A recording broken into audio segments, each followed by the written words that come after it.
Hi guys, welcome to my channel. It's Mo here. I just started recording and like some kind of helicopter is flying overhead.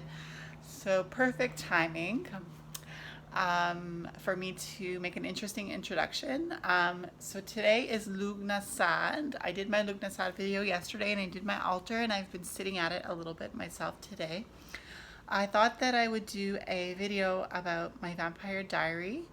Um, Today I'm actually thinking about how the vampire spirit in my life is still moving and still taking place. I was actually at my altar and I was looking at two cards that I took out of the other Vampire Tarot deck.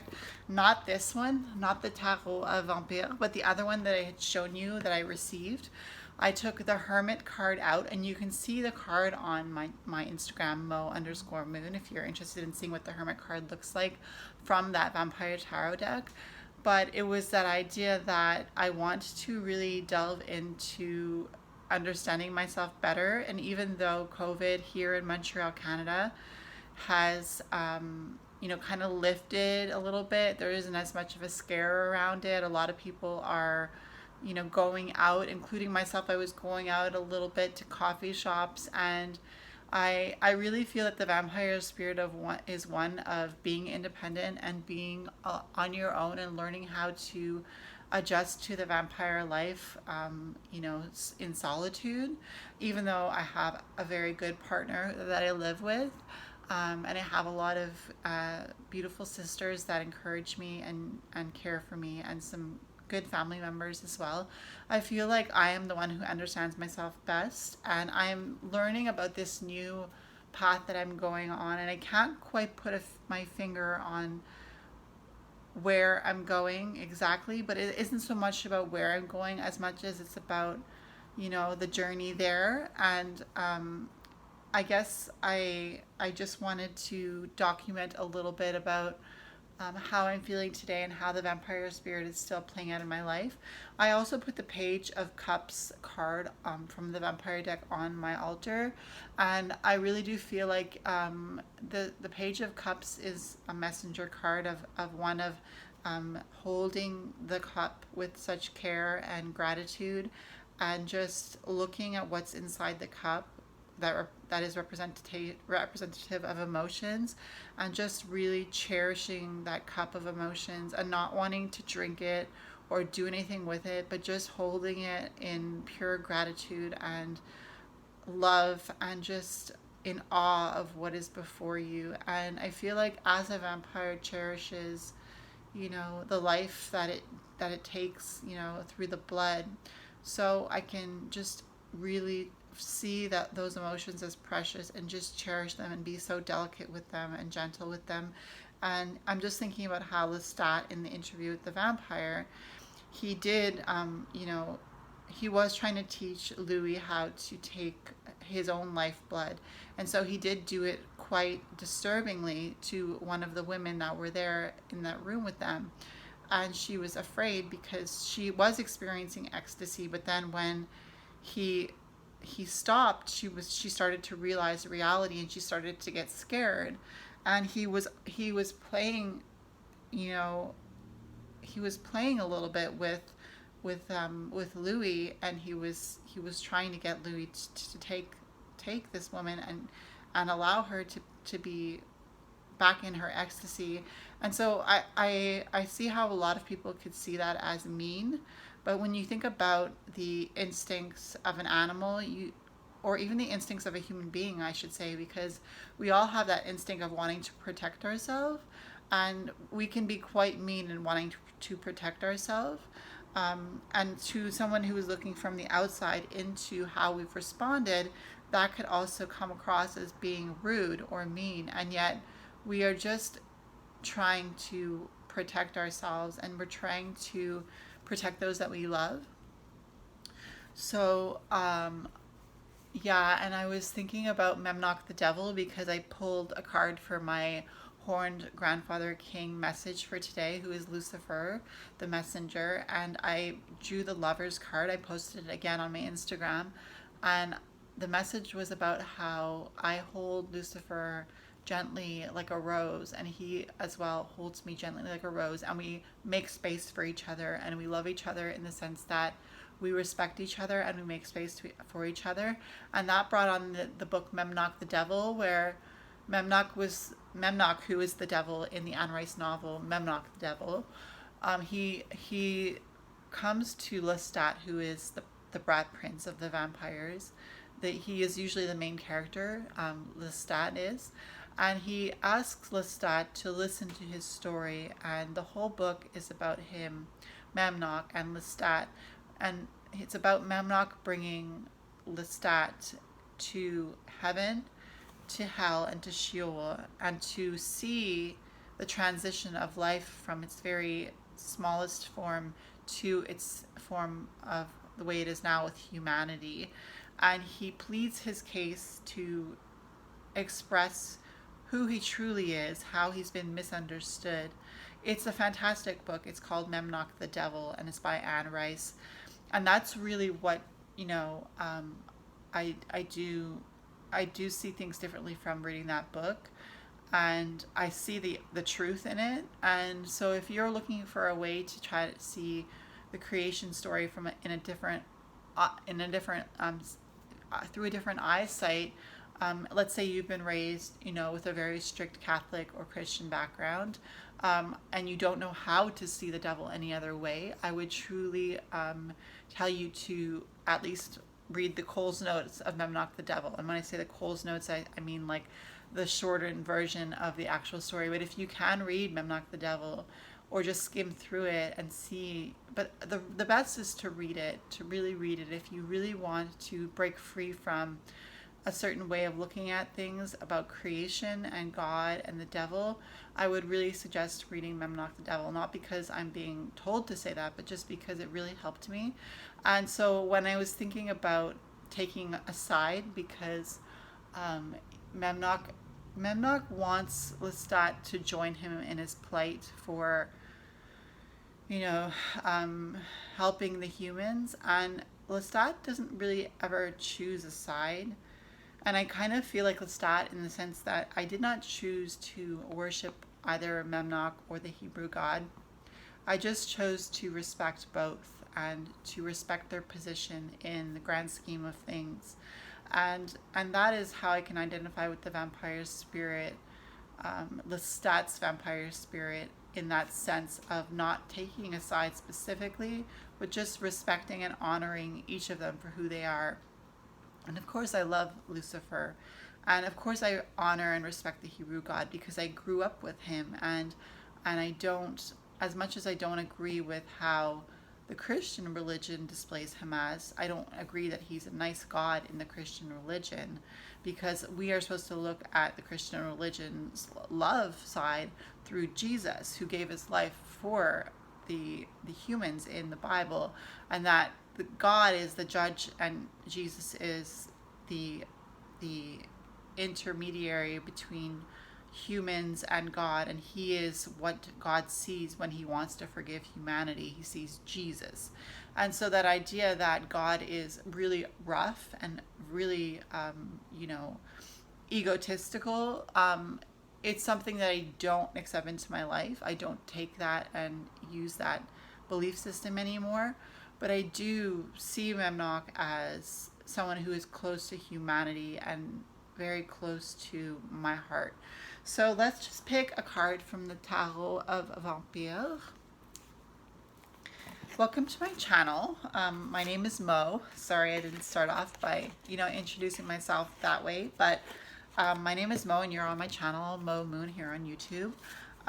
If you feel like you enjoy my style, or if you want to check out some more of my videos to find out if you like my style and my topics for my videos, and you do like them, please feel free to subscribe to my channel, and either, give this video a thumbs up, and leave a comment, or if you don't want to, that's fine too. I know I don't always leave comments on the videos that I watch on YouTube, but I do appreciate a thumbs up if you're enjoying this video. And as I always say, if you think that you want to give it a thumbs down, and if you do, that's fine, but please make sure that you take some time to express to me how I could improve. And maybe I'll take your advice and maybe I won't, but it's nice to kind of communicate in that way.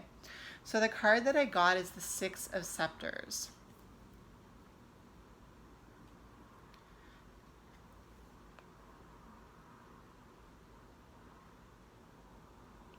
I see a lot of despair in this card. I see the vampire Nicolas, who ended up becoming a vampire through Lestat, but who also ended up being very depressed as usual. Even the way he was in his human life was very depressive, and ended up dying as a vampire. And you see there's a cat here, a black cat. It's almost like a vampire cat as well. I do see the despair of this man, and I see that he's holding that scepter that is shaped like a cross. And it's almost like this vampire is accepting the fact that he is damned by God, because vampires can never go and be in heaven with God. And that reminds me of the part in the book which I actually wanted to read to you, but it's a very beautiful part of the book Mauh the Devil, where Lestat describes what heaven is like, and how even his cries of distress in heaven, the sound of the distressful cries is somehow mutated into beautiful harmony. And he sees God, and he feels something that he's never felt before. And God asks Lestat, "You would never betray me, would you, Lestat?" And then Lestat starts to be taken out of heaven with Mauh, who's bringing him somewhere else to see something else. And he says to Mauh, "Let go of me. Let go of me, Mauh. God, that was God." And it's almost like he forgets that he isn't accepted into heaven and that he is a vampire. He almost accepts that he wants to be in heaven, but he remembers that he just saw God, and that he's almost forgotten that he's a vampire and he can't be with God. But that moment where he is with God makes him forget who he actually is in his heart and who he has become. He almost forgets his identity. And I feel like the sadness in this card is beautiful, because even sadness is greater than feeling like we don't know who we are and we have no emotions. And you see he's got a beautiful coat on, just like a vampire would, very regal, very radiant and beautiful. And he's got his, white skin and his red lips. He's a beautiful man, vampire. And it's almost like there's a door here, like an orangey, fiery door. And it's the Six of Scepters, which is representative of willpower, passion, determination. It's that idea that even a vampire has to choose life, because a vampire could quickly go out into the sun and allow himself to be destroyed. Although Lestat does become so strong because he actually has the blood of the Queen of the Damned and higher up vampires in his body, so he actually does live through an episode in the sun, but he is quite damaged. Lestat goes through many situations where he almost dies. So let's go to the meaning of this card in the book, a Phantasmagoria book that comes with the Vampire Tarot deck.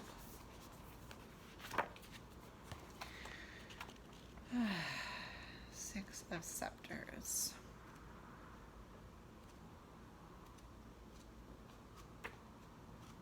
I think I passed it.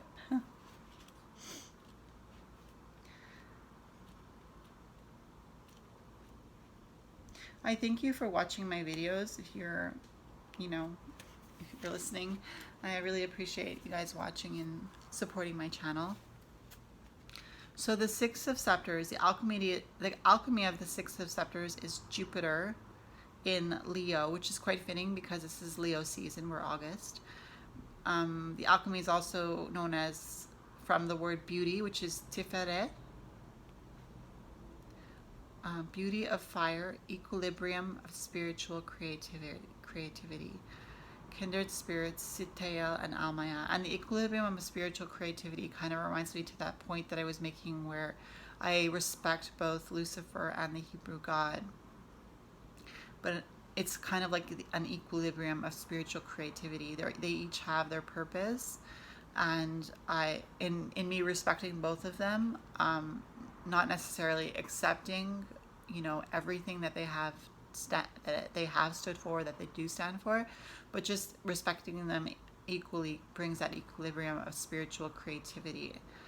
That idea that I can create with respect to both deities. The essence of this card, the Six of Scepters, is the equilibrium of will. So the idea that I can choose to respect both. It's part of my will, which is actually what the scepter stands for as well, the willpower. Victory, which is also conducive with the idea of passion, because if we don't have passion, how can we win? Triumph and success, and again, that idea of victory. So triumph is like basically having a victory, and success means that we could triumph and be victorious. Achievements, that idea of what are we victorious over. Pleasure gained through work or struggle, which is conducive as well for victory, because we cannot win unless we work and sometimes have to struggle as well, because work is not always easy. And a breakthrough, a climax, optimism, courage to face trials, self-belief and determination. That idea that Lestat didn't choose one side or the other, he just chose himself. So self-belief and determination. Riches, which could be like the idea that when Lestat came back from his trip with Memnoch, he actually did see Jesus being crucified on the cross, and he actually did receive that cloth that wiped Jesus's face, that left the imprint of Jesus's face on the veil. So he actually was able to steal the veil and come back to earth with it. So riches, that was his riches that he received from the whole situation that he had endured. Clarity and unification, emotional warmth. That idea that if you can choose to balance yourself by respecting those around you, and not necessarily accepting them for what they've done, but by respecting that whatever they've done, it was done because they felt like it needed to be done. So clarity and unification, the idea that we're all humans, and that's what unifies us, and the idea that if you can be able to have a clear vision to see that we're all unified by the bond of humanity, that is what this card is about. The Six of Scepters, it's about that bond of being human. Even a vampire is still a human body, even though it's a dead body. Emotional warmth, that idea is coming back to me of the Page of Cups that I pulled, where we can really cherish the states that we're in emotionally. Passion and compassion, new opportunities, spiritual enlightenment. So the message of this card, the Six of Scepters, represents a magnificent victory or exhilarating self-esteem, which is strange because he does look like he has good self-esteem, even though he also looks somehow defeated. It may indicate that victory is imminent, or that now is the time for the final strike towards triumph. The card is about supreme optimism, which increases the certainty that our goals will be reached. And it makes me wonder, where did Nicolas go when he died? Because this card was reminding me of Nicolas, who was one of Lestat's friends, and how he used to play the violin, and how when he died in the vampire body that he was in, where did he go? And that's one of those questions that I haven't heard answered in any of the Anne Rice novels yet. But I do know that she has mentioned such a thing as a web, where there is a web above the earth, in the atmosphere, which unites us all. The card is about supreme optimism, which increases the certainty that our goals will be reached. New opportunities will appear in our lives. We will win a position or defeat an obstacle, or we may be granted rewards for the efforts of the past.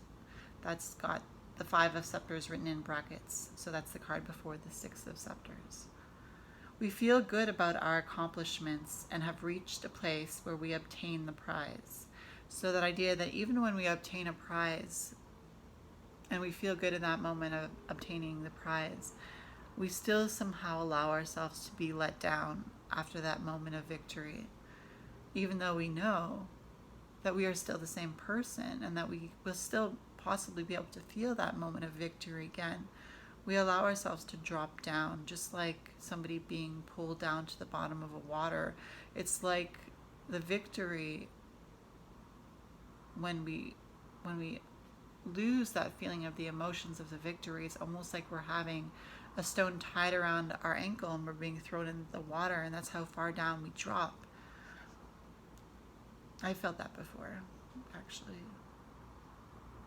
New opportunities will appear in our lives. We will win a position or defeat an obstacle, or we may be granted rewards for the efforts of the past, which is the Five of Scepters, the efforts.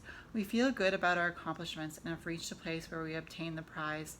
The Six represents spiritual will, reflected from the everlasting and in equilibrium with all our other elements. So that idea that this is the Six of Scepters, being that it represents willpower, and the will is reflected from the everlasting, like I was talking about, that idea of the Hebrew God, and how when Lestat went to heaven, he saw the everlasting and he didn't want to leave, and how he actually lost his equilibrium because he forgot that he couldn't be in heaven. This card is about being in equilibrium with all our other elements. So don't forget who you are. That's the thing. Just because you are holding on to the Six of Scepters doesn't mean that the other symbols for the other elements don't exist. So this is representation of fire, but there's also earth, air, and water that is represented in the elements. So that idea that when we're holding on to something like a victory, we have that subject in our mind, and it's almost like we temporarily float away from our body and forget that we are still part of all the elements. We become the channel for this energy, the energy of the will, which is represented in this scepter card, which is in balance with our emotions, our intellect, our creativity, and our earthly experience. So the emotions being the cups, the intellect being the swords, the creativity being the wands, and the earthly existence being the pentacles. As it does not conflict, this energy can flow perfectly with our emotions, including our love for others and our desire to strengthen and inspire them. So the energy can flow perfectly with our emotions, which is the cups, including our love for others, which is also included in the cups, and our desire to strengthen and inspire them, which could be considered the mind part, which is the sword. In the same way, it doesn't conflict with our earthly lives, which is the pentacles, but it invigorates our body with health and happiness. So that is what this card does. It invigorates our body with health and happiness. That idea of a victory, right? In relationships, this card signifies a successful union, overwhelming joy, which is that moment of victory, and perfect poise. When you think about a victorious person, you think about them standing on a pedestal, in that first place, position. In relationships, this card signifies a successful union, overwhelming joy, and perfect poise, which that poise was that stance on the pedestal. Emotions might be intense, but are governed by the benevolent passion of Leo and the good fortune of Jupiter. These bring wealth, light, love, and growing prosperity. The card also means victory after strife, promotion, reward, or public recognition. The resistance has been overcome, allowing for new possibilities, greater rewards, or exciting fields of duties. The Six of Scepters is also a symbol of magical creative power and the ability to fix our will on a goal and follow it through with great skill. It characterizes a deep joy and belief in life and in the love and glory it presents us with. This energy is the stable force resulting from the connection of the 4 and 5 of scepters. The fervent force of fire is received and reflected with the feminine qualities of conciliation and psychic sensitivity. Like the sun, it is a self-sufficient and all-encompassing. It is self-sufficient and all-encompassing like the sun. The 6 of scepters often appears when we have been working hard towards a goal and success is finally within reach. The recognition we have sought is now being granted. We are ready to trust our power and push forth into victory. It is time to stand up for our truth and assert ourselves by becoming aware of the fears that have prevented us from reaching our goal. It is time to banish these fears and step boldly into our victory.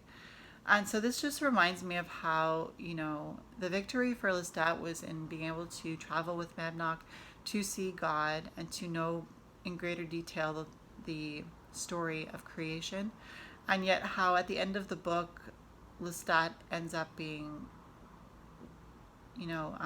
he's like curled himself up into a ball, and he has no more motivation left. And I guess that's part of like victory. And then because this card symbolizes victory, but as I said, he also looks like he's defeated, and yet I see some happiness in this card. And it's almost like when we go through a moment of victory and we feel like we're on top of the world, it's easy for us after that high to start to feel really low, just like Lestat in the book Mauh the Devil, where at the end of the book he just stops talking to everybody and he just wants to be alone in the church, and in this abandoned church, and I think it's an abandoned church, and he's just alone on the stone floor, just curled up there and just not talking to anybody. And almost like he's just seen so much that even though he's been victorious in the knowledge that he has received, and that's kind of where I left off with that book, is that Lestat was almost like he lost his like willpower to do anything, even though he had achieved this victory of seeing God. It's that idea that he had been through so much traumatic situation with the fact that he was pulled away from God, and how he saw like Sheol and hell, and the transition between humanity to heaven, or the limbo that spirits have when they don't know where to go. And he was just seeing so much, and his eyes were being opened, and that could be considered a victory, right? Because he had been able to be enlightened so much, and yet at the end of the book he's somewhat traumatized because he doesn't know what the next step is anymore. And it's that idea that we can still hold on to our willpower, like this gentleman in this card who is holding on to the scepter, and yet his mind is elsewhere. He isn't thinking about the present moment. You see that he's got his head cocked to the side, and he's just like pondering something. It actually does look like Nicola, but I also see Lestat, and Lestat and Nicola were very, very good friends. So the analysis and symbolism of this card is the deadly strike of a vampire makes a precise incision directly into the lifeblood. Here his lust is not merely hunger, but an exhilarating reunion with his most potent spiritual powers. Let me just check if I have the right card.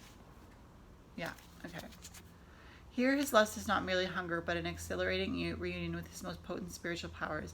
He drinks from the spiritual stream of life at its most empowering, creative, and balanced point. Almost like the idea that Lestat drank from the energy of heaven,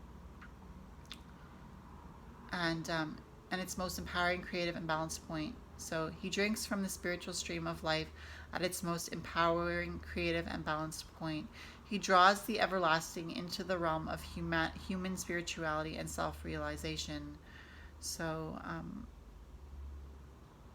that actually makes me think, what did God think when he saw Lestat? Because it says he draws the everlasting into the realm of human spirituality and self-realization. That idea that when it talks about the everlasting, he draws the everlasting into the realm of human spirituality and self-realization. It's that idea that, do you think that he made an impact on God, Lestat, when Lestat saw God?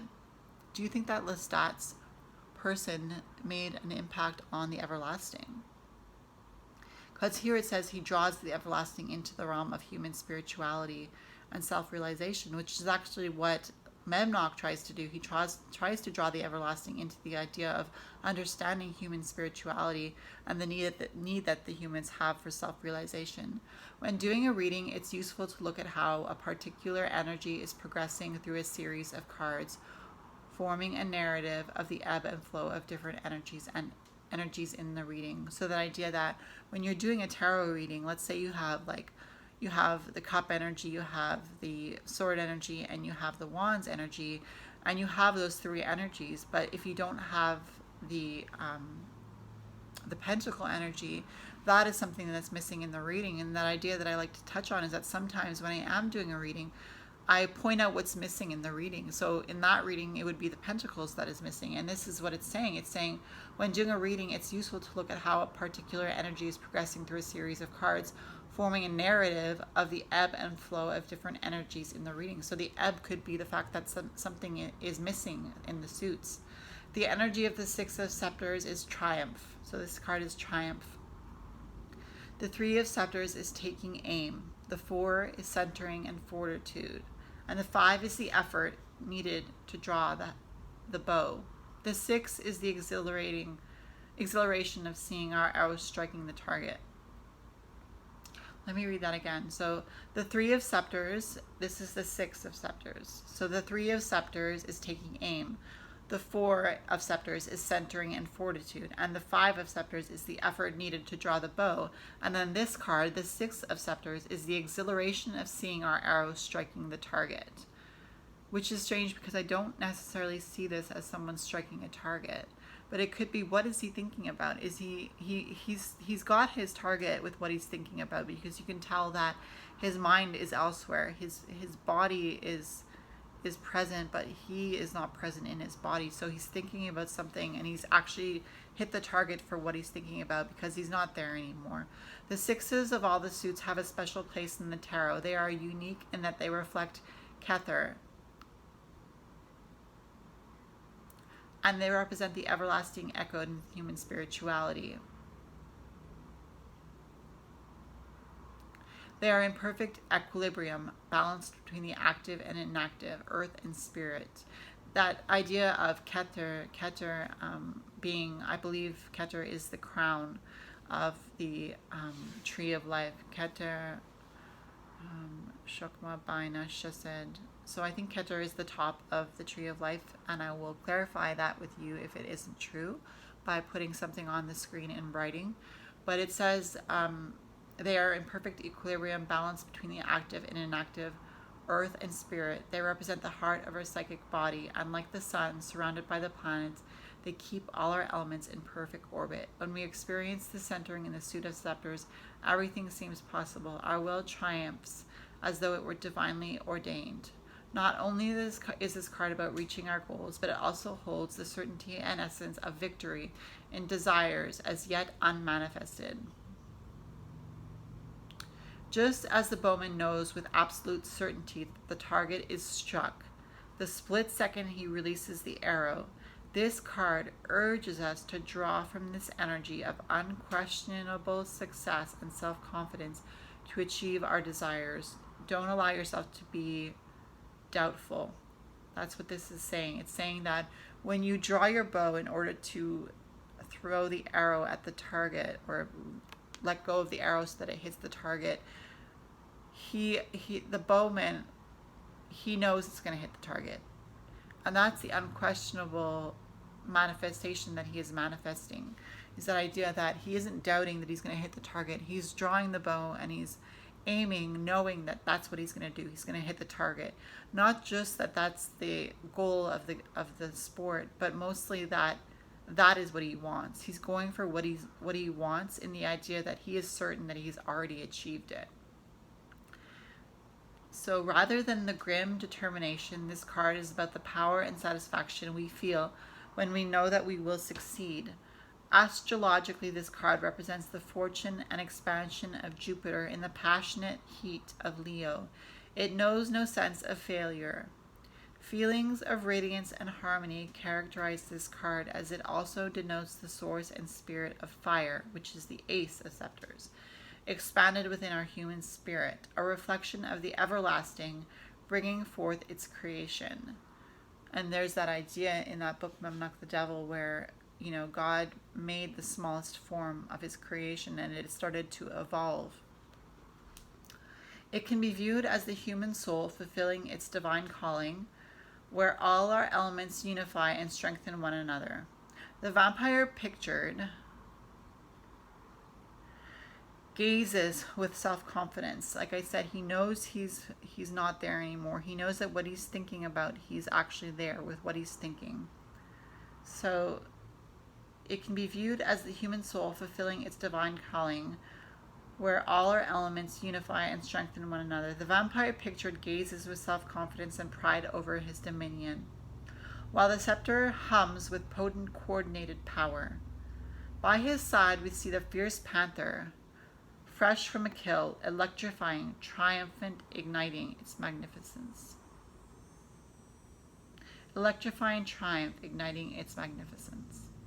So what I was saying about that idea that we're all humans and that we all, just like this panther, have instinct. And the panther, one of his instinct is that he has to kill, right? Because he has to eat. He has to, you know, find a prey. And that idea that even though, you know, it's good to embrace love and light, there is also that sense of the fact that we are also human and that we also have a dark side, and that dark side needs to be paid attention to, just like the light side, because how can we reject part of ourselves if that is who we are, right? And we all have that part of us that is like an instinct, that animal instinct almost, where, you know, just like this animal in this picture had to kill to survive, we also have to protect ourselves. And that doesn't mean that we have to kill to survive, but it does mean that sometimes we have to respond adequately to certain, you know,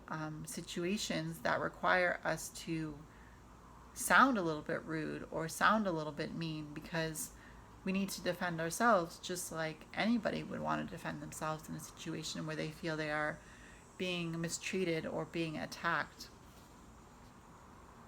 The shadow side of this card is defeat, dissatisfaction, low self-esteem, weak effort, failure and loss, disheartened, despondent, or demoralized, arrogant, self-important, or self-delusional, presumption, inferiority complex, false pride, bullying, and slander.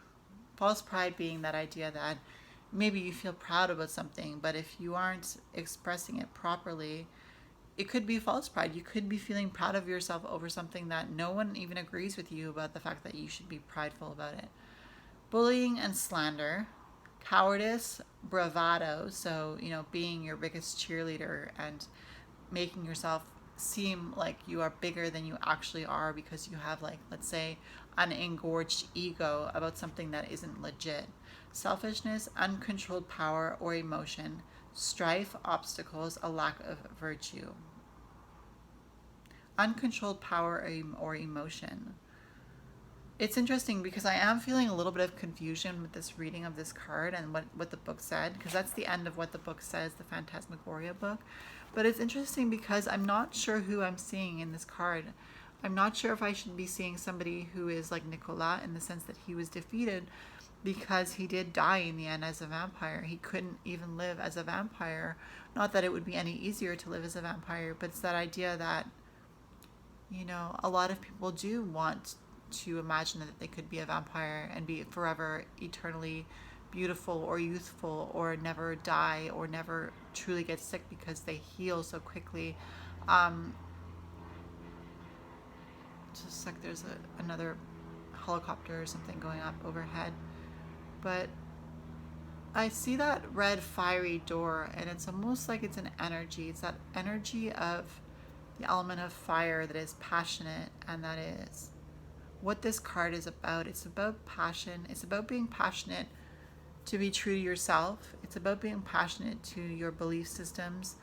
It's about being passionate for standing up for yourself, even though sometimes you may seem rude for doing it, or you might seem like you're coming off a little bit cold, or or you might be admitting to the fact that you accept deities that some people think are lower vibrational or that are dark figures, like Memnoch, and and his idea that he actually does embrace humanity. Memnoch embraces humanity, and not because he wants to bring humanity down to a different part of themselves that would accept the idea of hell, but just that he wants to allow us to ponder the questions and the things we are saying and ask ourselves, are we accepting ourselves? Are we accepting ourselves in our defeat and in our victory? Because this card symbolizes victory, but as I was saying, sometimes after a victory we feel like we are defeated.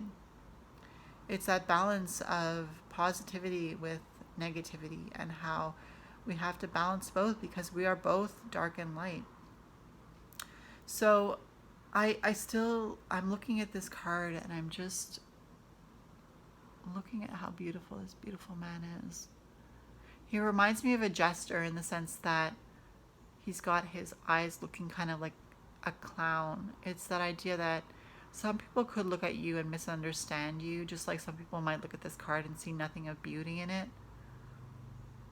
But this is a part of ourselves. This card represents a part of ourselves, and as much as people might not want to accept their basic humanity and their basic human instincts, we all have that. And it's not about trying to deny that we have those basic human instincts, or that we have basic human, beliefs, one being that we want to defend ourselves or protect those that we love, or protect ourselves because we love ourselves.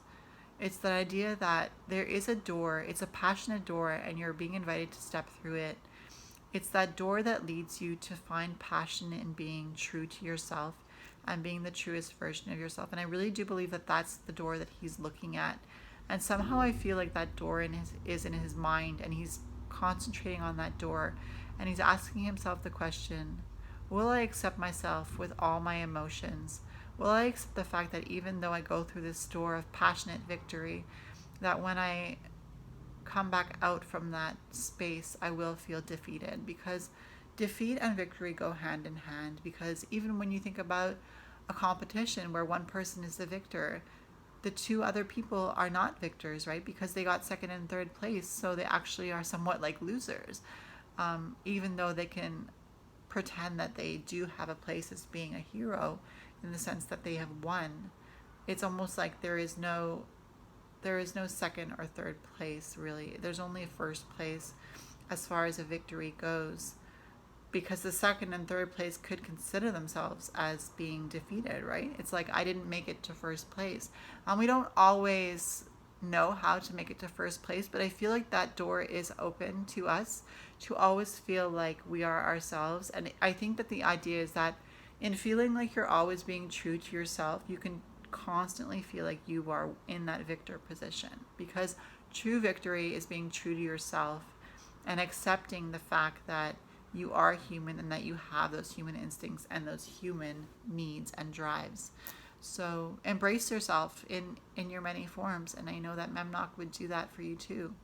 So blessed be. Bye guys.